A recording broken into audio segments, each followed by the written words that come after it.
En attendant, on l'a dit bien sûr, gérer un événement, pareil regardé par des milliards de téléspectateurs dans le monde, c'est un défi sécuritaire exceptionnel. Bonjour, Axel Ronde, merci beaucoup, de répondre aux questions de France 24. Vous êtes porte-parole du syndicat CFTC, Police. Assurer la sécurité, de jeux olympiques, c'est un défi comme vous, par exemple, vous n'en avez, jamais connu dans votre carrière?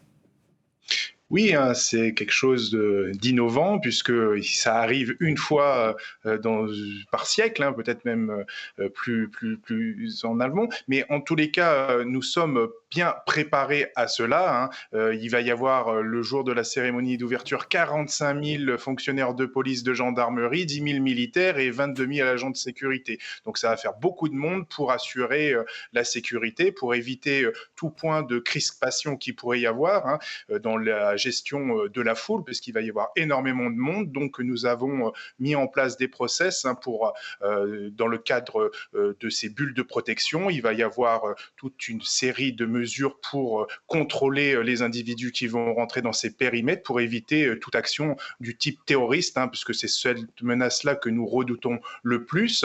Mais nous allons faire face grâce aux moyens technologiques que nous avons à disposition et aussi au renfort de délégations étrangères de policiers qui ont été mis à disposition du ministère de l'Intérieur. Un savoir-faire d'ailleurs avec des brigades canines et de la lutte anti-drone aussi. Donc nous avons beaucoup de monde pour assurer la sûreté et la sécurité de ces JO. On découvre à l'antenne d'ailleurs des images des policiers espagnols de la Guardia Civile. Est-ce que les moyens mis sur la table, effectivement, quand on est à Paris ces jours derniers, on est assez saisi par le nombre de policiers, gendarmes, militaires croisés dans les rues. Est-ce que ces moyens sont suffisants? Oui, hein, ils sont massifs, hein, ils sont vraiment quelque chose que nous ne connaissons pas, que nous n'avons pas connu, hein, puisque jamais nous avons eu autant de délégations étrangères à sécuriser, mais aussi autant de sites à sécuriser dans toute la capitale, mais aussi l'ensemble du pays, puisqu'il va y avoir des épreuves un petit peu partout et en Outre-mer aussi. Donc nous avons eu du monde, nous avons beaucoup de services de police, de gendarmerie mobilisés, 100% des effectifs ont été mobilisés, aucun jour de repos ne sera accordé aux fonctionnaires de police. On est vraiment dans une optique, si vous voulez, où on veut que les jeux soient parfaits en termes de sécurité. C'est une mission qu'on nous a confiée et les fonctionnaires de police ont vraiment envie de participer à cela, ont vraiment envie de montrer une bonne image positive de la France en termes sécuritaires. Donc on va donner le maximum, même si demain on va travailler sur une double vacation. On va vraiment faire des efforts pour pouvoir accueillir au mieux tous les spectateurs qu'il va y avoir et ainsi que les délégations étrangères pour que finalement ça se passe dans de très bonnes conditions sécuritaires. C'est notre objectif et vraiment cela nous anime énormément et les policiers sont fiers de participer à cet événement qui aura lieu une fois dans une carrière de policier. Ouais, sont fiers, dites-vous. On sait que les policiers sont mobilisés et ont été très sollicités toute l'année et pas qu'à Paris. Est-ce que, en bout de course, si j'ose dire, l'état d'esprit est vraiment celui-ci? Est-ce qu'il n'y a pas un peu de fatigue qui serait compréhensible parmi les forces de l'ordre? Oui, mais on va faire fi de tout cela parce que, je vous dis, hein, c'est vraiment, quelque chose qu'on veut, que cet événement soit, réussi en termes sécuritaires, hein. La police nationale, hein, la police française est reconnue à l'étranger, hein. Nous formons des policiers, étrangers, hein, dans leur pays et vraiment on veut montrer, cette capacité opérationnelle. Oui, on risque d'être un petit peu fatigué, mais ce qui nous inquiète le plus, ce sera plutôt à la rentrée, hein, surtout si, il y a une dégradation sociale dans notre pays où il va y avoir encore une surmobilisation des forces de l'ordre si jamais il y a des manifestations massives. Donc oui, ça, ce sera plutôt cette inquiétude qu'on pourra avoir, mais c'est plutôt pour la rentrée. Là, le but, en tous les cas, c'est un petit peu ce que je vous ai dit tout au long de cette interview, c'est que nous voulons vraiment, nous policiers, que cela se passe très bien, sans encombre, et nous avons mis tous les moyens avec le ministère de l'Intérieur pour que les plans de sécurité soient massifs, mais aussi ne soient pas, on va dire, trop gênants pour la population, pour les téléspectateurs, pour les spectateurs, pour éviter finalement qu'il y ait un engorgement sur les sites. Donc nous avons une gestion de la foule que nous avons mis en place, nous avons un savoir-faire par rapport à cela. D'autant qu'à la rentrée, il y aura effectivement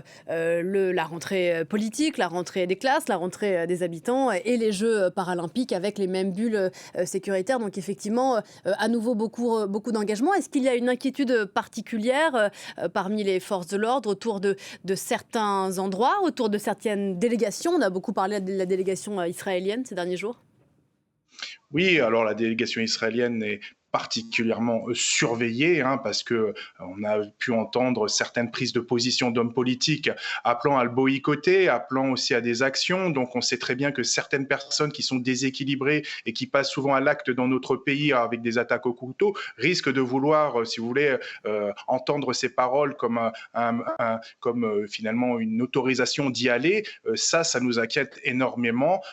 Mais bon, nous avons un savoir-faire, nous avons des policiers du GIGN, du RAID, de la BRI qui seront présentes pour sécuriser cette délégation avec l'appui des compagnies républicaines de sécurité, mais aussi des braves motorisés qui vont escorter et finalement éviter tout type de menaces. Hein. Ça peut être aussi des manifestations, du blocage de ces convois. Donc c'est pour ça qu'il y a ces CRS qui sont présents pendant leur déplacement. Il y a aussi, je pense, à l'équipe américaine qui elle aussi fait l'objet de menaces, ainsi que celle de l'Iran.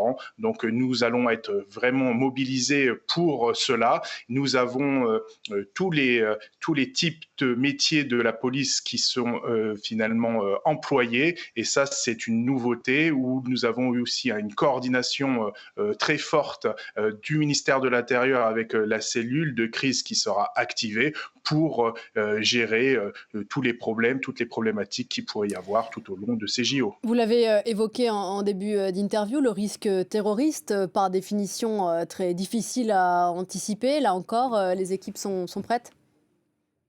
Oui, on a répété, hein, il y a eu beaucoup d'images qui ont circulé dans les médias où on voit les entraînements poussés, que ce soit du RAID, du GIGN ou de la BRI. Hein. La BRI qui a une spécificité, c'est qu'elle intervient dans les stations de métro. Hein, elle a un savoir-faire particulier pour intervenir dans les rames bondées des métros pour pouvoir faire face à tout type d'individus qui seraient armés, qui voudraient commettre un attentat de masse dans le métro. Nous avons aussi des équipes de NRBC hein, qui sont prêts à se déployer s'il y avait une bombe chimique qui serait déployée, qui serait utilisée sur la capitale et le reste du pays. Donc nous avons mis en place tous ces process, nous avons plusieurs scénarios de crise et plusieurs types de menaces identifiées. D'ailleurs, je rappelle que le RAID, le GIGN et la BRI vont travailler ensemble. C'est une première et ça, nous espérons d'ailleurs que ça sera pérennisé